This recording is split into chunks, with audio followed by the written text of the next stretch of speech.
Hey YouTube, thanks for checking out Fox Boss 9. Today I'm going to be working on my F250. Now if you guys aren't subscribers to my channel, I have a 97 F250. This is the old body style. This is the last year for that body style. So it's not the 97 F150s that are more sleek that year, a little bit more streamlined.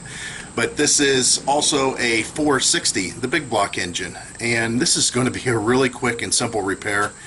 And that is the fuel pressure regulator. This is a 2-bolt regulator, and it's the easiest to change out of all of them as far as the Fords are concerned, because the other one is the 3-bolt, and that one actually bolts from up underneath. This one, the bolts are right up on top, so it's really easy to change. So let me show you where it is, but first I want to show you the part that I bought. Whenever you're working on your truck, I really highly suggest going with Ford Motorcraft parts or Ford OEM parts. This is the part that's needed for the 460s. If you have a 2-bolt fuel pressure regulator, it's going to cover a lot of the Fords. I'm going to put a link down below. It'll take you right to this product where you can put in your vehicle information and see if it fits your vehicle. But this one definitely works for me. I looked this up on the Ford OEM site to get the part number, and then I just crossed it over.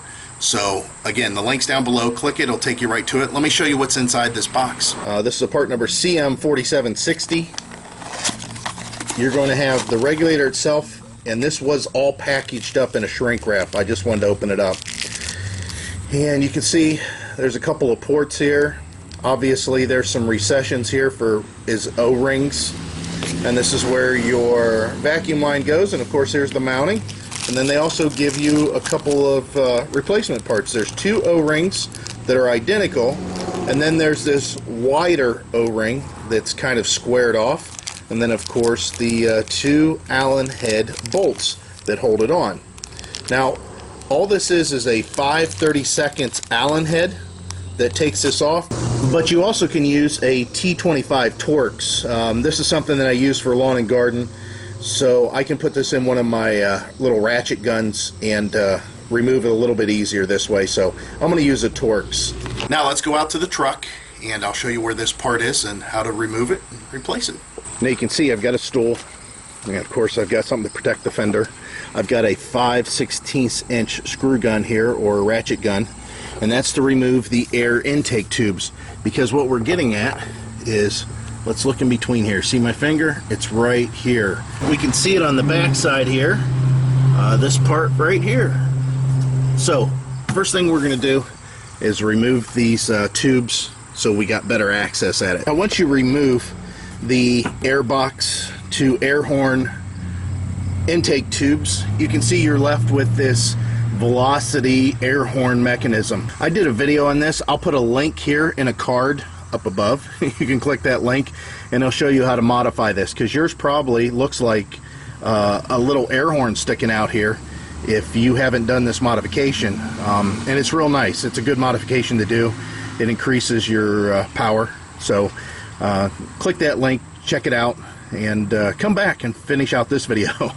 But now I'm going to remove this from the remainder. Now if I wanted to, I could remove those 2 clamps back here and just remove this whole mechanism all as one, but because of a tube that's down here that goes to the idle air control as the air intake for the idle air control, I decided not to. So you can see now that that is pushed up out of the way, we have full access to this fuel pressure regulator. Now the first thing you need to do, if you've run the vehicle recently, this vehicle's been sitting overnight, is to bleed off the fuel pressure. What you can do is just take this Schrader valve that's right here. I don't know if you can see that. There it is.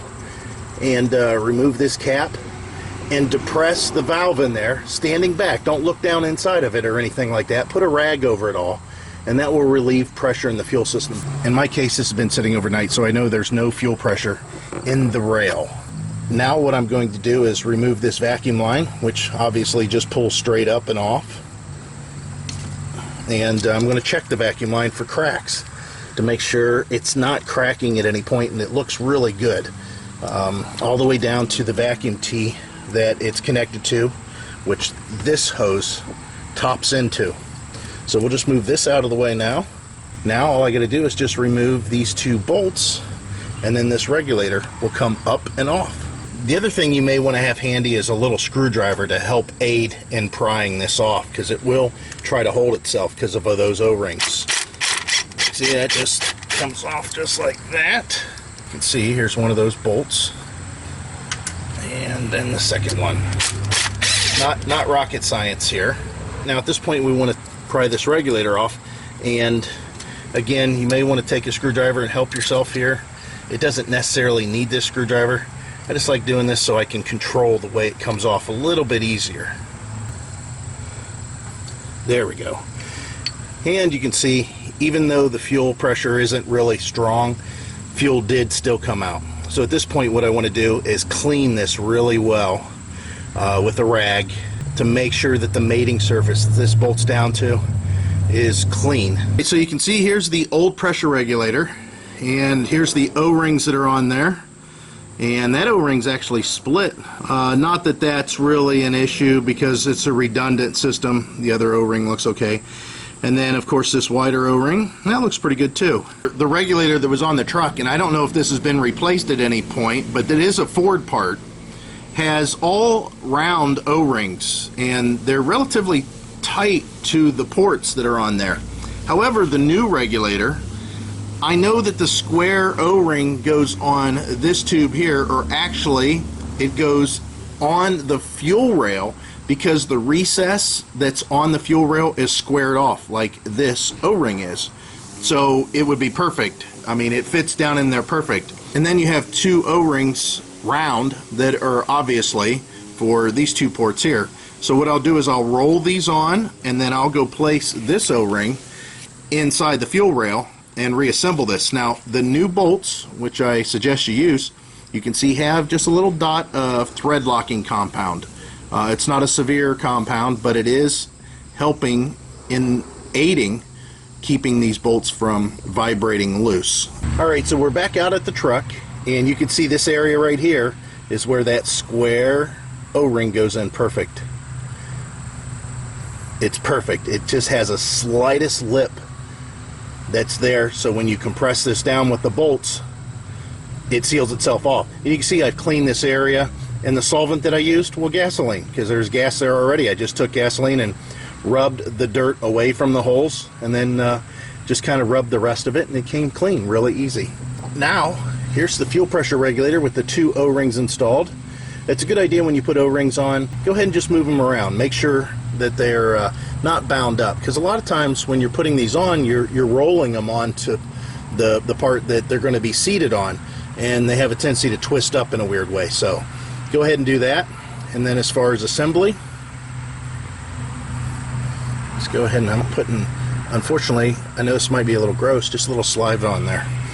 And now all this will go into place just like that. I mean, how hard is this? This is like the easiest repair that you can do.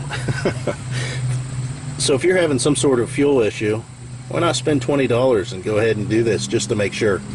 I'll go ahead and start both of these bolts. Now I'm sure there's some sort of a torque spec that you're supposed to put them at, and I should tell you what that is, but I'm not sure. And I'm probably not going to torque them. I don't want to mislead you. I'm just going to go ahead and give them a little zip. You see there, that one head went down. Before I tighten that one anymore, I'm going to get this one, that one's zipped down pretty good. And that one again, and then go back one more time, make sure. Perfect. So now all I have to do is reattach the vacuum line here, just like that, and then move my coil wire back in position, which I don't really care for the fact that my coil wire's resting on the fuel pressure regulator. But now all you got to do is just start the truck and test it and look for leaks. Alright guys, so there you go. It's all back together. Nice. That's the repair. I hope this worked out for you. Again, the link's going to be down below for this, and just click the link. It'll take you right to it. While you're in there, go ahead and shop for some other parts you may need too. I appreciate you watching my videos. Thanks.